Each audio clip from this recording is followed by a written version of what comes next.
Несовесни граѓани со автомобили во текот на ноќта возеле по ски патеката број 1 на Пониква и ја онеспособиле за скијање. Вработените во фирмата концесионер забележале дека снежниот слој со дебелина од 20 на сантиметри е оштетен и раскопан од автомобилските гуми, чии траги биле видливи рано изутрината. Снегот што паднал во текот на изминатите неколку денови овозможил одлично да бидат подготвени патеките за скијање, со оглед што за продолжениот празничен викенд се очекува зголемено присуство на гости.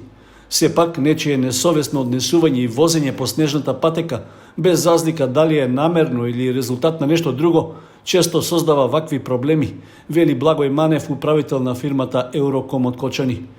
При тоа тој бара надлежните да поведат поголема контрола и да го санкционираат дивењето на несовесните поединци.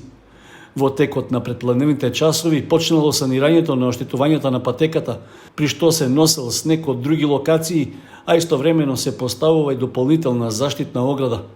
Манев истакнува дека во текот на денот патеката целосно ќе биде оспособена за скијање. Инаку, пред почетокот на оваа скијачка сезона, двата ски лифта на Пониква беа целосно реконструирани, за што се обезбедија 4.800.000 денари од Швајцарската агенција за развој и соработка, од Министерството за локална самоуправа и од буџетот на општина Кочани.